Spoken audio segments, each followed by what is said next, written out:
और हमने तो आप लोगों से पहले भी कह चुका हूं और 3 साल पहले कहा था, लेकिन हमारे पत्रकार भाई तमाम हमारे साथी हमको कहते थे कि जलेबी की तरह घुमाते हैं, लेकिन लोग समझ नहीं पाए थे कि हम क्या कर रहे हैं। 3 साल पहले मैंने कहा था कि भारतीय जनता पार्टी को सत्ता से बेदखल करूंगा, 3 साल पहले। अब वो समय आपका आ गया है और पूरे प्रदेश में एक बीमारी बड़ी तगड़ी बा। वो बीमारी का बा, योगी जी मोदी जी के ललका साड़ से पूरा प्रदेश परेशान बा। इसे निजात चाहता, ट्रामा सेंटर चले जाइए, 70% मरीज योगी जी मोदी जी के ललका साड़ से लड़के आवत में से। ट्रामा सेंटर में जाके देखिए। हम लोगों ने मन बनाया है, मानी भावी मुख्यमंत्री जी बगल में है, ऐसे ही 2022 के बाद बगलिए में रहा। 300 यूनिट बिजली पूरे उत्तर प्रदेश में सरकार बनते ही माननीय मुख्यमंत्री जी से घोषणा होगी। गरीबों का इलाज फ्री में होगा। और प्रदेश में जो नफरत की राजनीति हो रही, उस नफरत की राजनीति को खत्म करने का काम माननीय अखिलेश यादव जी करेंगे। भारतीय जनता पार्टी के तरफ से बड़ा आरोप लग रहा है कि समाजवादी पार्टी की सरकार आ जाएगी तो गुंडई ज्यादा हो जाएगी। समाजवादी पार्टी से ज्यादा गुंडई भारतीय जनता पार्टी के राज में हो रहा है। फर्जी पत्रकार चौथा स्तंभ होता है सरकार को आईना दिखाने का। जब मिर्जापुर में पत्रकार ने सही बात छापा, सरकार को नोटिस में लेकर के काम करना चाहिए, तो उस पत्रकार को दिखाया, खाली अखबार में छाप दिया कि मिड डे मील योजना में विद्यालय में नमक रोटी खिलाई जा रही, उसको जेल भेज दिया। सैकड़ों पत्रकारों के खिलाफ मुकदमा लिख दिया गया।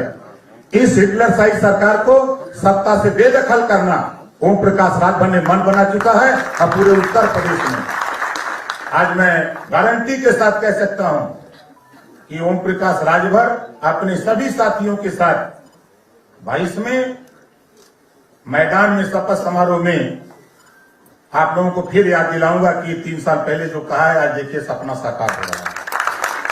तो बहुत कुछ नहीं, हम तो मंच पे ज्यादा बोलते हैं, यहाँ तो आप लोग सब लोग समझदार हैं। माननीय भावी मुख्यमंत्री जी से आप लोग सुनिए, ये विस्तृत बताएंगे। चलिए, बहुत धन्यवाद। हमारे साथ आदरणीय ओम प्रकाश राजभर जी, और खुशी की बात यह है कि बड़ी संख्या में आज समाजवादी पार्टी में शामिल होने वाले नेताओं की हमारे पास एक लंबी ये तुम्हारा ऑडियो हमेशा गड़बड़ रहता है। एक ही चैनल है जिसका ऑडियो गड़बड़ है।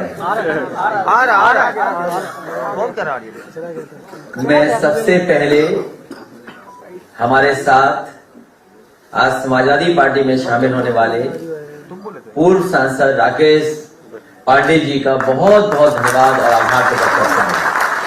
मुझे खुशी है कि इनके साथ साथ इनके बड़ी संख्या में साथी सहयोग आज समाजवादी पार्टी में शामिल हो रहे हैं। भारतीय जनता पार्टी से विधायक श्रीमती माधुरी वर्मा जी भी आज समाजवादी पार्टी में शामिल हो रही हैं। पूर्व विधायक एमएलसी आदरणीय श्रीमती कांति सिंह जी भी समाजवादी पार्टी में शामिल हो रही हैं। पूर्व विधायक प्रतापगढ़ से ब्रजेश मिश्रा जी आज समाजवादी पार्टी में शामिल हो रहे हैं। पूर्व में रहे प्रत्याशी गजराज नागर जी समाजवादी पार्टी में शामिल हो रहे हैं। किशन लाल जाटव जी, ओमवीर मंडार जी, बेजराम गुजर जी, के उपाध्याय जी, रामवीर करदम जी, और बहुजन समाज पार्टी से रही प्रत्याशी श्रीमती सैयदा खातून भी आज समाजवादी पार्टी में शामिल हो रही हैं। जफर अहमद साहब, मुजीब अहमद जी, अनीस मंसूरी जी, जो पहले भी समाजवादी पार्टी में रहे, मंत्री का दर्जा रहा इन पर, और फिर पुनः समाजवादी पार्टी में शामिल हो रहे हैं। इनका बहुत बहुत बधाई। इनके सभी साथी सहयोगियों का बहुत बहुत बधाई। फरजुद्दीन किदवई साहब बहुत ही प्रतिष्ठित सम्मानित आज समाजवादी पार्टी में शामिल है, मैं इनका स्वागत करता हूँ। मुसीफ मुसाफिर चौहान जी, समरनाथ जी और हमारे महेंद्र निषाद जी और इनके साथ बड़ी संख्या में लोग आए हैं, उनका भी स्वागत करता हूं। देश बचाओ पार्टी का आज समर्थन मिला, उनके साथी लोग समाजवादी पार्टी में हैं। बीरबल सिंह कश्यप जी, विशाल जनता पार्टी, इनका भी सहयोग मिल रहा है, समर्थन मिल रहा है और बड़ी संख्या में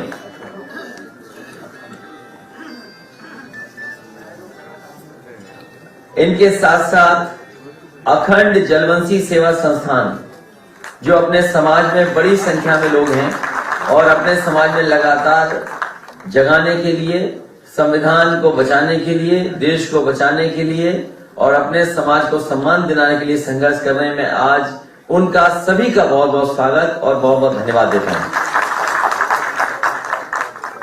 क्या नाम है? गोविंद निषाद जी भी आज समाजवादी पार्टी में शामिल हो रहे हैं, क्योंकि नाम बहुत हैं, बड़ी संख्या में लोग हैं जो हॉल के बाहर है, हॉल में नहीं आ पाए। मैं उन सबका भी स्वागत करता हूं और बधाई देता हूं कि इस समय जब समाजवादी पार्टी संघर्ष में है, उनका साथ और सहयोग मिल रहा है। मुझे पूरा भरोसा है कि आने वाले समय में उत्तर प्रदेश में परिवर्तन और बदलाव होगा।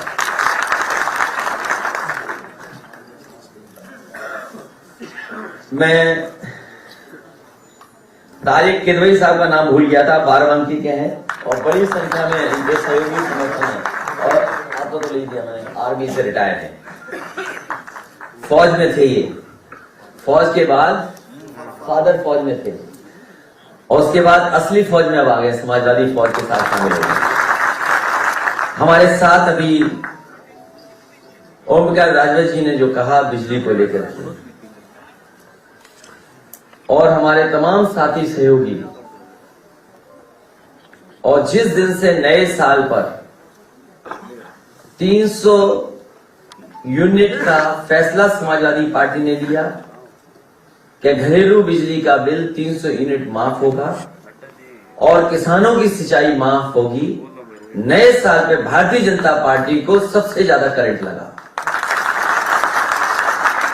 मैं उनके भाषण सुन रहा था और उनके भाषणों में ये कहा जा रहा है कि आखिरकार बिजली कहां से आएगी। भारतीय जनता पार्टी के ना समझ बाबा मुख्यमंत्री जी, अनुपयोगी मुख्यमंत्री जी, अगर उन्होंने ठीक से काम किया होता तो आज उत्तर प्रदेश में बड़े पैमाने पर बिजली होती। हमारे उत्तर प्रदेश की गरीब जनता को, किसानों को, उद्योगपतियों को, व्यापारियों को और आम लोगों को इतना बिजली का बिल नहीं देना पड़ता जितना आज बिजली का बिल देना पड़ रहा है। मुझे याद है जिस समय नेताजी उत्तर प्रदेश के मुख्यमंत्री थे, कुछ लोगों ने बिजली का कारखाना न लगे उसके लिए बड़े पैमाने पर आंदोलन किया, लेकिन मुझे खुशी है इस बात की कि शाहजहांपुर में रोजा का प्लांट बिजली का लग करके तैयार हो गया। वो नेताजी का समय था।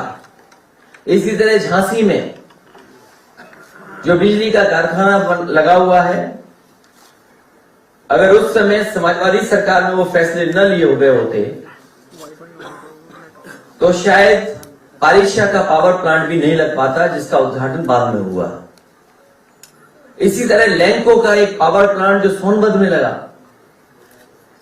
अनपारा डी जो समाजवादी सरकार में पिछली बार स्वीकृत हुआ, एमओयू कर करके पुरानी सरकार चली गई, लेकिन उसके बाद जो काम होना था, सिंचाई का विभाग से पानी पहुंचना प्लांट तक, प्लांट को जमीन पूरी उपलब्ध कराना और प्लांट की वाकई उसके अलावा जो स्वीकृतियां प्रदान होती हैं उनको अगर किसी ने दिया तो समाजवादी पार्टी ने, और उसका उद्घाटन भी अगर किसी ने किया था तो नेताजी ने किया था। 3x660 super critical thermal plant जो ललितपुर में बनकर के तैयार हो गया है।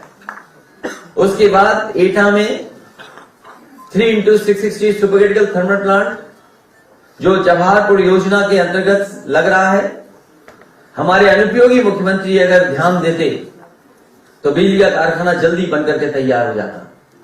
हरदोआगंज में 660 सुपर क्रिटिकल थर्मल प्लांट लग रहा है, पनकी में सुपर क्रिटिकल थर्मल प्लांट लग रहा है 660, निवेली लिग्नाइट का उस समय कांग्रेस की सरकार थी, जायसवाल जी भी उसके बिजली मंत्री थे, उन्होंने और मैंने मिलकर के शिलान्यास किया था और वो भी अभी कारखाना बनकर के नहीं तैयार हुआ है। अगर वो बिजली का कारखाना बनकर के तैयार हो जाता तो आज उत्तर प्रदेश के पास बिजली पर्याप्त होती। वो बनकर के अभी तक पूरा नहीं हो पाया है। इसी तरह सोलर प्लांट के लेकर के सोलर में बिजली को बढ़ाने का काम भी समाजवादी सरकार में हुआ। मुझे याद है जिस समय फ्रांस के स्टेट हेड उद्घाटन कर रहे थे, वो अगर योजना किसी के समय की थी सोलर प्लांट की, सोलर पावर प्लांट की, तो वो समाजवादी सरकार की थी, जो मिर्जापुर में स्वीकृत होकर के प्लांट चालू हुआ था। उत्तर प्रदेश में बड़े पैमाने पे, चाहे वो ललितपुर रहा हो, महोबा रहा हो, झांसी रहा हो, जालौन रहा हो या मैनपुरी रहा हो, सोलर पावर प्लांट अगर किसी सरकार में ज्यादा लगे हैं तो समाजवादी सरकार में उन सोलर प्लांटों को लगाने का काम हुआ। हमारे बगल में बैठे हैं मांझी जी, ये उस समय हमारे सरकार में हमारे साथ थे, विधायक थे और मंत्री थे। इनकी विधानसभा में टांडा में जो एनटीपीसी का पावर प्लांट लगना था, जगह उपलब्ध नहीं हो पा रही थी, जमीन उपलब्ध नहीं हो पा रही थी। एलएनटी के बड़े बड़े अधिकारी आकर के यही निवेदन सरकार से करते थे कि अगर जमीन उपलब्ध हो जाए तो यहां पर जल्दी पावर प्लांट लग करके तैयार हो जाएगा। मुझे खुशी है इस बात की कि वहां के किसानों ने हमारा कहना माना, सरकार का कहना माना और पूरी की पूरी जमीन उपलब्ध करा दी। आज उसका परिणाम है कि वहां पर भी बिजली का बड़ा कारखाना लग करके तैयार हो गया और बड़ी कैपेसिटी का बिजली का प्लांट चल रहा है। 13-2 है, 662, तो 1300 के लगभग मेगावाट बनकर के तैयार हो गया। ये बातें मैं इसलिए बता रहा हूं कि जब 300 यूनिट फ्री देने का वादा किया है तो उसके पीछे ये तमाम योजनाएं हैं जो समाजवादी सरकार बनने पर पूरी होंगी और उत्तर प्रदेश को 300 यूनिट फ्री घरेलू बिजली उपलब्ध करने का काम करेंगे। हमारे किसान की आय तो दोगुनी इस सरकार नहीं कर पाई। इस सरकार ने वादा किया था भारतीय जनता पार्टी ने, अभी मैं इनके लंबे लंबे भाषण सुनता हूं, इनके बड़े बड़े भाषण आते हैं, लेकिन एक भी भाषण में किसान को लेकर की बात नहीं कह रहे हैं। पहले तो साजिश कर करके ये 3 ऐसे कानून लाए जिन कानूनों से किसानों की खेती बर्बाद हो जाती, जमीन छिन जाती, उनके हाथ में खेती नहीं बचती। मजबूरी में उत्तर प्रदेश का चुनाव देख करके उन्होंने तीनों कानून वापस ले लिए। और मैं जानता हूं और हमारे तमाम साथियों ने बताया कि जिस समय गाजीपुर से मऊ आजमगढ़ होते हुए जब सवेरे रथ पहुंचा था, भारतीय जनता पार्टी के होश उड़ गए और सबसे बड़ा काम उन्होंने किया कि किसानों के 3 कानून वापस ले लिए। जहां उत्तर प्रदेश के किसान और पंजाब के किसानों को मैं बधाई देता हूं कि जहां पर किसान लगातार आंदोलन करते रहे, पंजाब के किसान डट गए, देश के किसानों ने साथ दिया और उसका परिणाम हुआ कि तीनों कानून भी वापस हो गए। ये 3 कानून इसीलिए वापस लिए हैं क्योंकि भारतीय जनता पार्टी की नजर वोट पर है। साथ ही साथ ये तो बताया मैंने कि पावर प्लांट कहां लगे हैं। कोल जनरेशन से भी बड़े पैमाने पे बिजली बन रही है, लेकिन इस सरकार ने कोल जनरेशन पे कोई ध्यान नहीं दिया। जो हमारे शुगर मिल प्लांट थे उन पे सरकार की तरफ से नेताजी के समय पर एक पॉलिसी आई थी जिसके तहत बड़े पैमाने पे इन्वेस्टमेंट हुआ था और इन्वेस्टमेंट होकर के कोल जनरेशन के प्लांट लगे थे जिससे सरप्लस बिजली उत्तर प्रदेश सरकार को मिल रही थी। लेकिन इस सरकार की नाकामी की वजह से कोल जनरेशन आगे नहीं बढ़ पाया है। तो बिजली पर्याप्त का इंतजाम करना और साथ ही साथ हमारे बाबा मुख्यमंत्री ये भी नहीं जानते हुए कितनी ट्रांसमिशन लाइन उत्तर प्रदेश में लगी होंगी। कभी आप बताओ पत्रकार साथियों, उनके मुंह से कभी ट्रांसमिशन लाइन शब्द सुना आपने? 5 साल गुजर गए, अगर कभी ट्रांसमिशन लाइन बोला हो उन्होंने तो बता दो। अभी वो रट रहे हैं अकेले में बैठ करके और अगली प्रेस में जाना पूछना कि माननीय मुख्यमंत्री जी आप रट पाए कि नहीं रट पाए। अभी वो अकेले में बैठ करके रट रहे हैं कि 3x60 सुपर थर्मल प्लांट कब बोला जाए। अभी हिम्मत नहीं जुटा पा रहे बोलने की। और आपने ये सवाल पूछ लिया, वो कभी बोलेंगे नहीं। और ट्रांसमिशन लाइन बनाई उत्तर प्रदेश में, क्योंकि पुरानी सरकार जो थी उसने शुरुआत की थी ट्रांसमिशन लाइन की, और उस ट्रांसमिशन लाइन को पूरा करने का काम पूरे देश में अगर सबसे पहला इन्वेस्टमेंट ट्रांसमिशन लाइन में किसी में आया और उसको पूरा करने का काम अगर किसी ने किया तो समाजवादी लोगों ने करके दिखाया। उत्तर प्रदेश में फीडर अलग करना, फीडर सेपरेशन का काम, नए नए सबस्टेशन बनना, बिजली को अंडरग्राउंड ले जाना। मुझे याद है आजमगढ़ का सबसे पहले अंडरग्राउंड केबलिंग किया था, मऊ का भी शुरू करा दिया था, बनारस से पहले सारनाथ का सरकार से हो गया, लेकिन उस समय की भारतीय जनता पार्टी की सरकार ने कहा कि हम बनारस को भी करना चाहते हैं। उस समय के जो बिजली मंत्री थे उन्होंने हमारे प्रमुख सचिव से कहा कि बिजली को हम अपने हिसाब से अपने माध्यम से किसी से लगवाना चाहते हैं, अगर आपकी सरकार मान जाए तो हम उसी तरीके से लगाने का काम करेंगे। मुझे याद है हमने अपने प्रमुख सचिव से कहा कि अगर वो केंद्र सरकार के कोई मंत्री कह रहे हैं कि वो अपने हिसाब से अंडरग्राउंड केबलिंग कराना चाहते हैं तो उसको पूरी की पूरी परमिशन दी जाए और स्वीकृत करी जाए, और उसका परिणाम है कि बनारस में अंडरग्राउंड केबलिंग अगर किसी की वजह से हो रही है तो समाजवादी पार्टी की सरकार की वजह से। मुझे वो दिन भी याद है जो आज हमारे बीच नहीं है, लालजी टंडन जी, वो और बनारस के बहुत बुजुर्ग विधायक, कई बार के रहे विधायक जिनका बीजेपी ने टिकट काट दिया, श्यामदेव चौधरी जी, वो वहां हड़ताल पे बैठ गए थे। और हड़ताल पे इसलिए बैठ गए थे, वो चाहते थे कि प्रधानमंत्री जी के क्षेत्र में 24 घंटे बिजली हो जाए। कई दिनों जब हड़ताल पे वो बैठे रहे, उस समय के जो जिलाधिकारी थे उन्होंने मुझसे फोन पे कहा कि अगर ये हड़ताल पे नहीं बैठे तो हो सकता है इनकी जान चली जाए, इसलिए इनकी मांग आप मान लेंगे तो अच्छा रहेगा। मैंने उसी दिन फैसला लिया और उन्हें बुलाया, अपने यहाँ बैठा करके उनकी भूख हड़ताल छुड़वाई, और उसी दिन बनारस को 24 घंटे बिजली देने का काम अगर किसी सरकार में हुआ था तो वो समाजवादी सरकार थी। अगर मेरा कहना भारतीय जनता पार्टी के लोग नहीं मानते हैं तो उन बुजुर्ग के घर पे जाएं जिन बुजुर्ग की आपने टिकट काटी है, वो कम से कम सच बता देंगे कि हाँ उनकी भूख हड़ताल की वजह से उस समय की समाजवादी सरकार ने बिजली 24 घंटे दे दी थी। भारतीय जनता पार्टी से अच्छा झूठ को नहीं बोल सकता, वो झूठ में कुछ भी बोल सकते। इसलिए उत्तर प्रदेश की जनता इन झूठ बोलने वालों को इस बार उत्तर प्रदेश से हटाने का काम करेगी।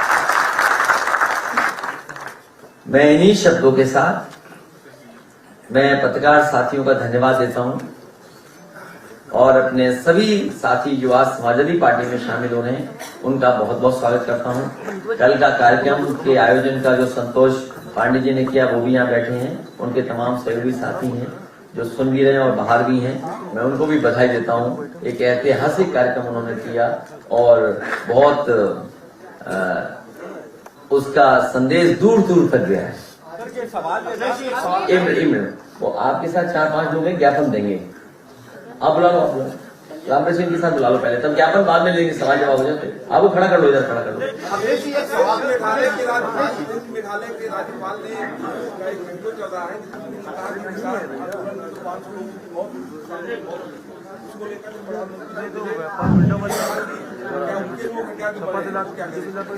समाजवादी पार्टी ने फैसला किया था जिस समय समाजवादी सरकार बनेगी वो किसान जिनकी आंदोलन के समय पर जान गई है उन सभी किसान परिवारों को 25-25 लाख रुपए उनकी मदद करने का काम करेगी और साथ ही साथ एक किसानों के सम्मान में एक स्मारक भी बनाया जाएगा।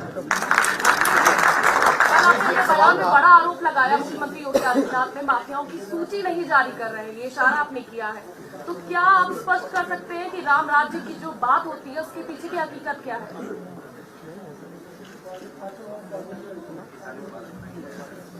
ये सवाल ऐसा है, आप नाम पढ़ते हैं कि ये माफिया किस पार्टी के तो अच्छा लगता है। आपने बोला ना नहीं वो तो मैंने बोला, लेकिन अगर आप नाम पढ़ के पूछती तो मुझे बड़ा अच्छा लगता, मैं बताता कि हाँ ये बीजेपी के हैं। और मैं फिर दोहराता हूं वो बात, अभी जो सूची आई है जिसमें विधायकों पे आरोप लगे हैं, एक रिपोर्ट आई एडीआर रिपोर्ट, उसमें सबसे ज्यादा विधायक जिन पर मुकदमे हैं वो भारतीय जनता पार्टी के निकले और पूरे देश का पहली बार इतिहास बनाने का काम किया है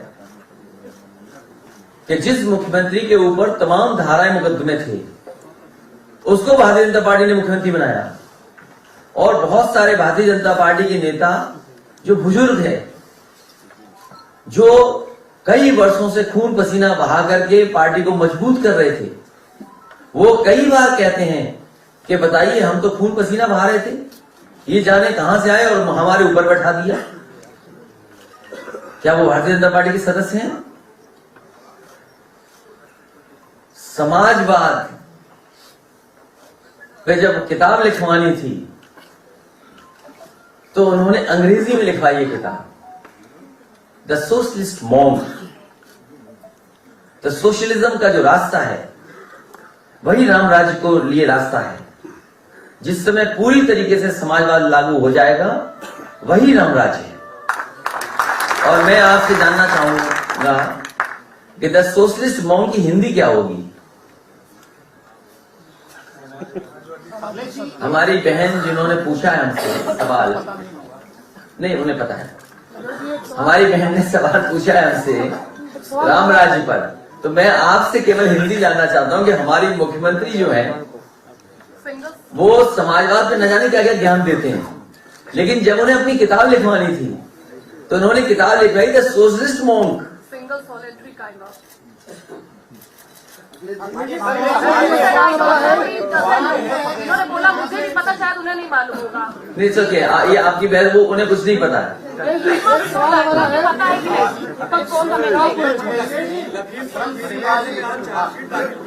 तुम्हारा कोई सवाल नहीं है ये। हाँ, उत्तर प्रदेश में 24 लाख लोग जो है वो श्रम सेवा योजना विभाग में रजिस्टर्ड है। 2012 से 2017 तक का आपका जो पीरियड देखा था मैंने, उत्तर प्रदेश भर्ती चयन आयोग है जो समूह ग की भर्तियां करता है, और उस पीरियड की जो भर्तियां हैं और खासतौर पर इस पीरियड की जो 5 वर्षों की लगभग भर्तियां हैं, इतने बेरोजगार हैं और इस पीरियड की भर्तियों में लगभग 12 भर्तियां होनी थी जो नहीं हो पाई, और तमाम जो आयोग बनाए गए उत्तर प्रदेश सरकार द्वारा उसमें भी तमाम भर्तियां नहीं हो पाई। तो फर्क साफ है। मैं अपने पत्रकार साथी का धन्यवाद देता हूं याद दिलाने के लिए। अगर माननीय मुख्यमंत्री जी का भाषण सुनोगे, अभी मैंने भाषण सुना स्मार्टफोन और टैबलेट के डिस्ट्रीब्यूशन के समय पर, हालांकि वो लैपटॉप नहीं देंगे किसी को, लैपटॉप तो समाजवादी सरकार देगी। उन्होंने कहा कि लाखों नौकरियां दे दी हैं, 1 करोड़ रोजगार दे दिए। तभी मैंने एक टीवी चैनल का विज्ञापन देखा, उसमें यह आ रहा है कि एमएसएमई में जो अभी तक रोजगार मिले हैं उत्तर प्रदेश सरकार की तरफ से वो 2 करोड़ हैं। तो अगर 2 करोड़ वो गिन लें, 1 करोड़ मुख्यमंत्री जी के गिन लें, और 5 लाख का जो 4.5 लाख का लगभग लगाते हैं वो विज्ञापन, तो बताइए इतने बड़े पैमाने पे नौकरी मिल गई। और जिस सभा में जाता हूं मैं और मैं पूछता हूं कि किसी को नौकरी मिली, इस हॉल में पूछ लो आप। तो इससे बड़ा कोई झूठ नहीं।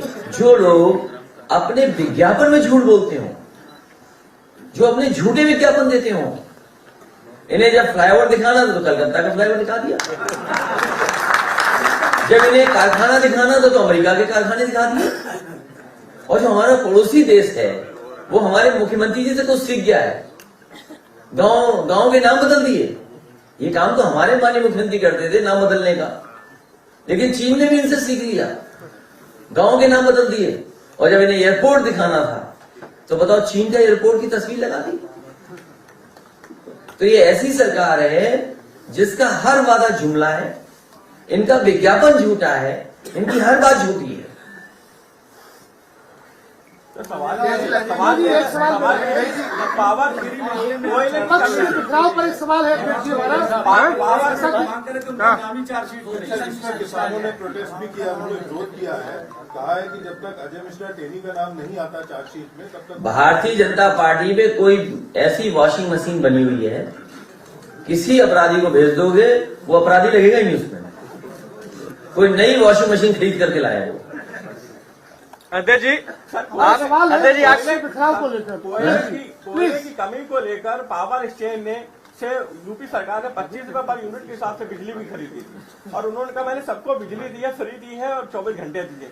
उत्तर प्रदेश की जनता ने भारतीय जनता पार्टी को 2 बार केंद्र में सरकार बनाने के लिए समर्थन दिया है। कम से कम भारतीय जनता पार्टी को उत्तर प्रदेश का कोटा बढ़ाना चाहिए था। बिजली का कोटा बढ़ा देते और कम से कम कोयले का भी कोटा बढ़ा देते। और 25 रुपए में खरीदोगे तो केंद्र सरकार क्यों बनवाई जनता ने, ये मुख्यमंत्री जी पूछते। लेकिन हमारे मुख्यमंत्री जी को पता ही नहीं है, उनका चीफ सेक्रेटरी बदल गया। जो दूसरों को कहते हैं 12 बजे सो करके उठते हैं, वो बताएं कहां सोते रहे कि उनका चीफ सेक्रेटरी बदल गया। और ऐसे सो रहे थे कि जिनका रिटायरमेंट होने जा रहा था 2 दिन बाद, उन्हें बताओ चीफ सेक्रेटरी बना दिया और एक्सटेंशन देकर के 1 साल का। तो सोचिए हमारे बाबा मुख्यमंत्री सो रहे थे कि जाग रहे थे। अध्यक्ष जी 300 यूनिट बिजली मुफ्त है, कल को आप सरकार बनेगी तो क्या बकाया बिल भी माफ होंगे? तुम्हारा बिल ज्यादा आ रहा है? सर सबका रहा है, सर सबका रहा है, सर सबका रहा है बिल। तुम्हारा वेतन बढ़ जाएगा। तुम हमें सरकार बना लेने देते 17 में, तो तुम्हें इतना बिजली का बिल नहीं देना पड़ता। तुमने तो हमारे खिलाफ वोट डाले। हमारा आखिरी में जब प्रेस वालों का आखिरी सवाल हो तो ये बता देना इनका पूछना। हमारा सवाल है विपक्ष के पथराव को लेकर। और संजय सिंह आपसे मिले भी थे, पर कल जब केजरीवाल आए उन्होंने कहा कि बिजली फ्री देने का फॉर्मूला सिर्फ आम आदमी पार्टी को आता है और किसी को नहीं। अरे यार क्या सवाल पूछते थे। मैंने प्लांटों के नाम बताए। जिस समय नेताजी मुख्यमंत्री थे, मुझे याद है शाहजहांपुर का रोजा का पावर प्लांट लगा प्राइवेट। नेताजी ने इस प्रदेश के लिए को जनरेशन का प्लांट लाया। अनपारा डी का समाज सरकार में हुआ, लैंको का नेताजी लाए। और मुझे खुशी इस बात की कि जिस समय मैं हरदुआगंज का प्लांट का शिलान्यास करने जा रहा था, तो जिस कंपनी को ठेका मिला था, जापान की वो कंपनी थी। वो कंपनी के जो सबसे बड़े अधिकारी आए थे जापान से चल करके, उन्होंने गिफ्ट में मुझे वो तस्वीर दी जब कभी नेताजी ने प्लांट का उद्घाटन किया था। तो उन्होंने कहा कि मैं आज वो तस्वीर दे रहा हूं कि एक बार आपके पिताजी ने इस प्लांट का उद्घाटन किया था और आज मैं आपके यहाँ शिलान्यास कर रहा हूं और उद्घाटन करने आऊंगा, तब दोबारा आपको मैं तस्वीर दूंगा। तो पावर प्लांट बनाने का काम, को जनरेशन, सोलर पावर प्लांट, और उत्तर प्रदेश आज कह सकता है मेजा के प्लांट भूल गया मैं, जो आपके इलाहाबाद के एनटीपीसी का और जेपी का जो पावर प्लांट लगाए वो भी समाजवादी सरकार की देन है। हालांकि पुरानी सरकार ने भी स्वीकृत किया था उसको, आगे नहीं, वो जेपी का है, वो बसपा ने थोड़ा आगे किया था, बाकी हमने किया। वो बजाज का वहाँ है ललितपुर में। एक सवाल मेरा है अध्यक्ष जी, प्लीज इनका ले लीजिए, इनका ले लीजिए। लेकिन एक से देखो ऐसा है ना, 1 मिनट बात अभी मजा आएगा इसमें। ये जो हमारे पत्रकार साथी हैं, इन्हें किसी बीजेपी वाले ने व्हाट्सएप किया है, वो पढ़ रहे हैं। लेकिन हमारा निवेदन आपसे एक है, नहीं हमारा निवेदन एक है, जिस भी व्यक्ति ने क्या उसका नाम ले लो, इतना सा निवेदन है हमारा। सबको जैसे सबका साथ सबका विकास वो नकली है, ये बिजली की जब जाएगी तो सबके लिए 300 यूनिट है।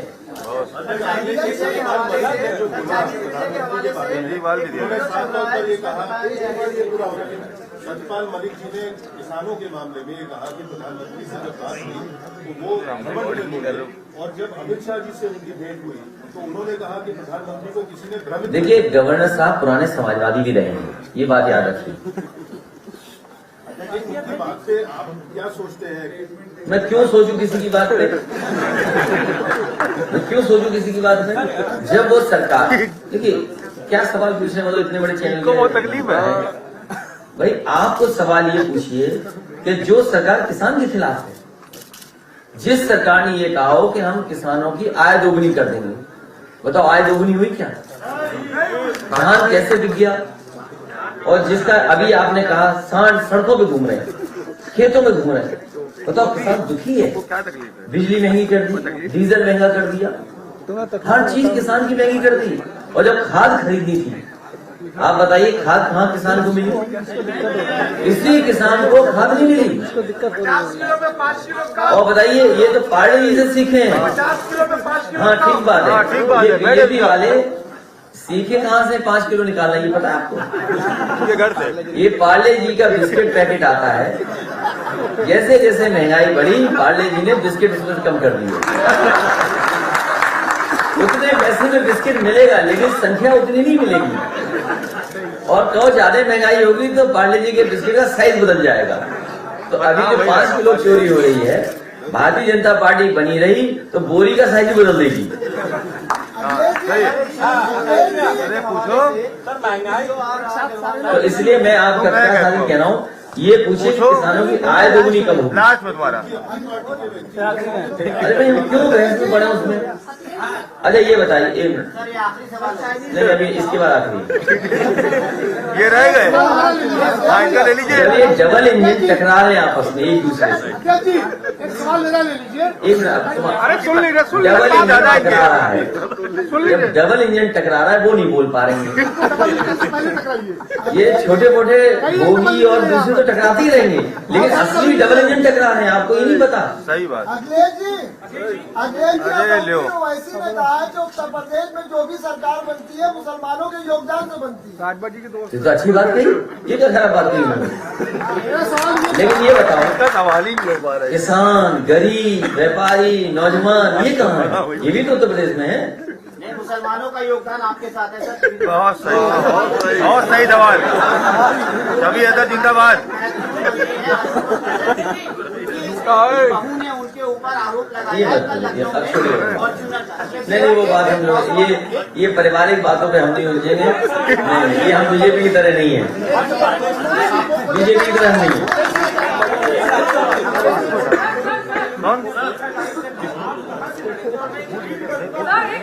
सर एक सवाल भाई बैटरी आपकी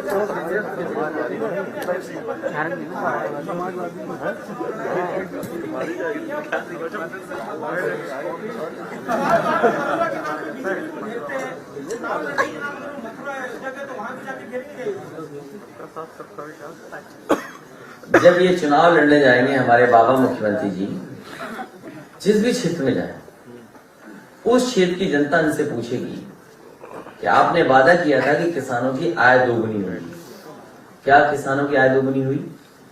उस क्षेत्र के नौजवान जिन्हें नौकरी नहीं मिली, जिन्हें रोजगार नहीं मिले, जिन्हें बड़ा बड़ा सपना दिखाया था, वो तमाम नौजवान इनसे सवाल करेंगे कि नौकरी रोजगार मिला है कि नहीं मिला है।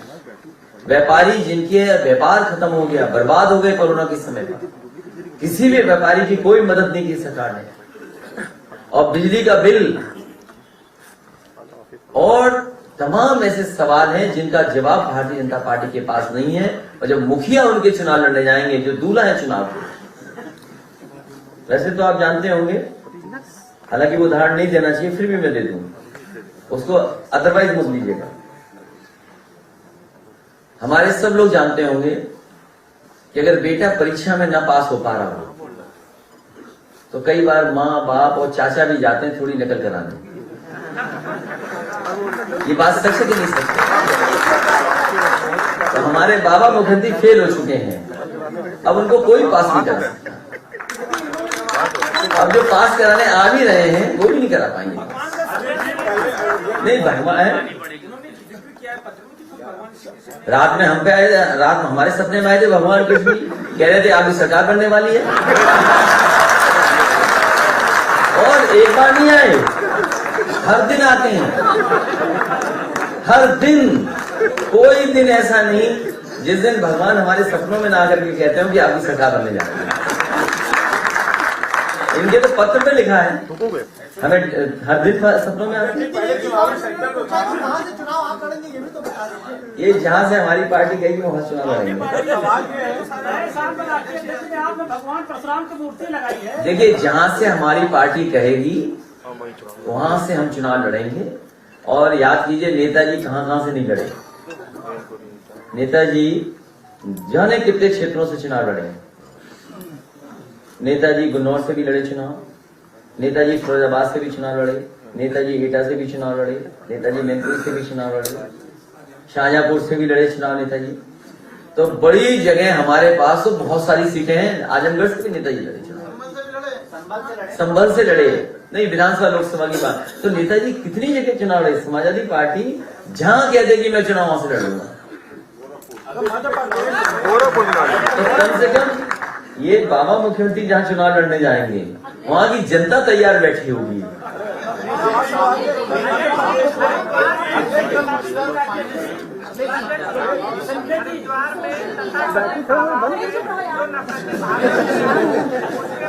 इनको पूछ लें तो आजकल इनको आगे बढ़ाना बताइए।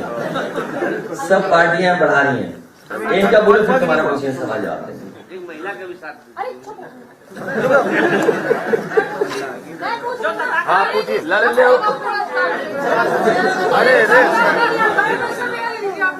सोशल मीडिया पर मुस्लिम महिलाओं की तस्वीर को एक उसके खिलाफ है हम लोग। ये काम नहीं होना चाहिए और ये गलत काम है।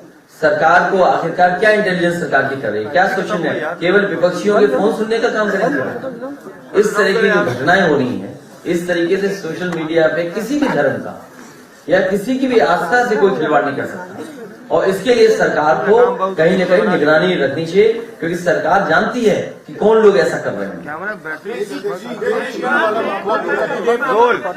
भाषण दिया, उसके उपरांत कोई कार्रवाई नहीं हुई। इसके बाद पूर्व सेना प्रमुखों ने और प्रबुद्ध जनों ने, किसने भाषण दिया?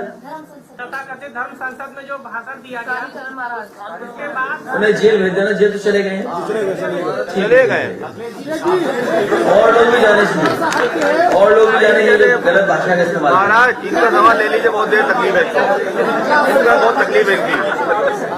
लो लो बोलो, बोलोगे हाँ लो लो। अरे बड़े पैमाने में नौकरी मिलेगी। अभी हमारे घोषणा पत्र का इंतजार नहीं कर सकते आप? बीपीएड, टीटी, बहुत सारे बड़े पैमाने पे पढ़े लिखे नौजवान जो हैं वो बेरोजगार हैं। हमारे घोषणा पत्र का इंतजार कीजिए। बीएड, बीपीएड, टीटी वाले, शिक्षा में रोजगार से बड़ी संख्या में लोग हैं जिनके पास नौकरी रोजगार नहीं है। अरे हो गया सवाल, कौन पहुंच गया? समझ गया तुमको, आईडी ना दिखाते हैं। ये क्या पत्रकारों को भी नौकरी मिलेगी?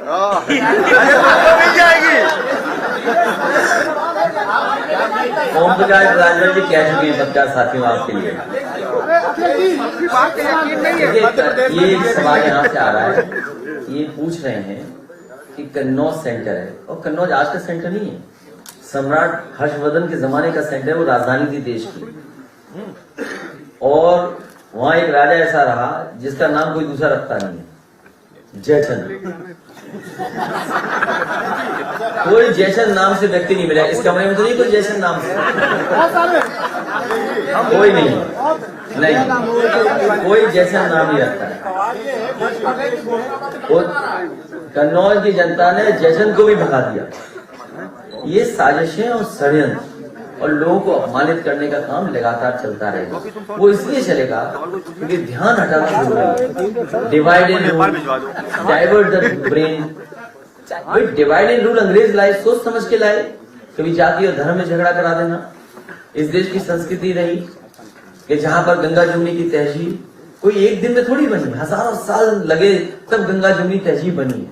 हम एक दूसरे को अपनाते हैं, एक दूसरे की चीजों को अपना लिया, वर्षों में रह करके साथ, कभी भाषा में अपना लिया, कभी खाने में अपना लिया, कभी कपड़ों में अपना लिया, कभी हमने गानों में अपना लिया। तो कोई एक दिन में थोड़ी चीजें एक दूसरे से मिल गई हैं, हजारों साल लगे हैं, तभी हम कहा जाता है कि गंगा जमुनी तहजीब। तो ये जो कन्नौज का मामला है, केवल एक सिंपल सवाल है, एक सिंपल सवाल। जिस इत्र व्यापारी पर पहले दिन छापा पड़ा, वो कौन लोग थे जिन्होंने समाजवादी इत्र से उसको जोड़ा और समाजवादी पार्टी से जोड़ा? जो लोग थे वो सब साजिश और षड्यंत्र करने वाले लोग हैं।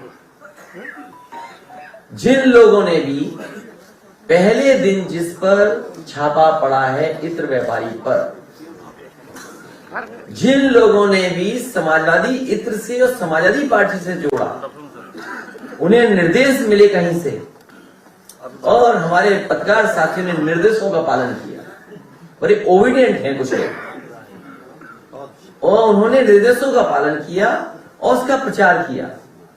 तो कन्नौज के इत्र वो सौहार्द का इत्र है, मिलने का इत्र है। हर आदमी जीवन की खुशबू और खुशबू को नहीं समझता। जो आदमी अकेला रहता हो वो क्या खुशबू को समझेगा? हाँ, हो गए तुम, कहाँ खो गए? पता नहीं किसको व्हाट्सएप कर रहे हो। तो इत्र का हर व्यक्ति को कुछ न कुछ खुशबू पसंद होती है, कुछ खुशबू उसको नहीं पसंद होती है। खाना हो, खाने में खुशबू है। ये जीवन की जो खुशबू है ये बीजेपी को नहीं पसंद, खुशबू पॉजिटिव है। अब वो बीजेपी कहे तो उसका भी बना देंगे, फिर पता है हमने बनवा के भिजवा देते। कन्नौज के लोग मिट्टी का भी इत्र बनाते हैं और हर एक का एक अपना फार्मूला होता है। इत्र छोटा मोटा कारोबार नहीं है, बड़े पैमाने पे दुनिया में कारोबार है। इस सरकार को उस कारोबार को बढ़ाना चाहिए था, ना कि अपमानित कर रहे हैं। और सोचिए अल्पसंख्यकों पे कितना हमला है। वो अल्पसंख्यक थे दोनों, इसीलिए हमला उन पर हुआ है। जैन समाज क्या है आबादी में बताओ? 45 लाख, 50 लाख होगा, 50 लाख से ज्यादा जैन समाज नहीं है आबादी में। उन पे हमला हुआ कि नहीं हुआ? पहले एक कारोबारी को, और वो भी अगर छापा मारा है तो फिर दूसरे पे क्यों अपनी छापा मारा? वो इसलिए छापा मारा क्योंकि पहले छापे में उनकी नाक कट गई। और एक रिजर्वेशन हुआ करता था एंग्लो इंडियंस का, विधानसभा में एक सीट हुआ करती थी, नॉमिनेशन से पहुंचते थे। लोकसभा में सीटें थी, भारतीय जनता पार्टी आई तुरंत हटा दिया वो भी रिजर्वेशन। वो कौन लोग थे जिन्होंने हरियाणा में मूर्ति को तोड़ा? सिख समाज पर क्यों अन्याय हो रहा था, अत्याचार हो रहा था, और आतंकवादी तक कह दिया गया था, और कहा कि ये लड़ाई किसानों की नहीं है, हिंदू और सिखों की लड़ाई है। ये कौन लोग थे? इसलिए इनके जीवन में कोई खुशबू नहीं है, ये कभी खुशबू पसंद नहीं कर सकते। ये कारोबार के खिलाफ है, क्योंकि कारोबार हमें और आपको जोड़ता है।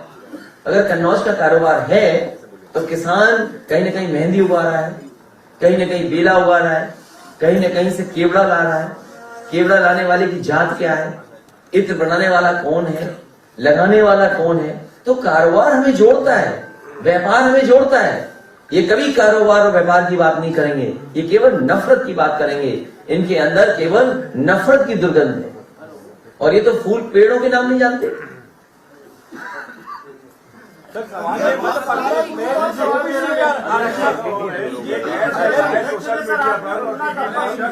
जी आपकी तुलना गब्बर सिंह से, क्या चीज? आपकी तुलना गब्बर सिंह से की है, कहा अरे वो तो सुपर हिट फिल्म थी भाई, वो कोई बात हुई? क्या फिल्म थी, क्या फिल्म थी सोचो। तुमने अगर न देखी हो दोबारा देख लो तुम। सुपर हिट फिल्म देखिए। और कितनी फिल्म सुपर हिट थी, ये पता है कहाँ शूटिंग हुई? एक मिनट, शूटिंग कहाँ हुई थी? रामनगर कहाँ है? रामनगर कहाँ है? रामगढ़, सॉरी, कहाँ बनाया था? वही रामनगर और रामनगर वही है। ये बेंगलोर मैसूर हाईवे पर लेफ्ट साइड में है। सोचिए आप कितनी सुपरहिट फिल्म थी, बताइए।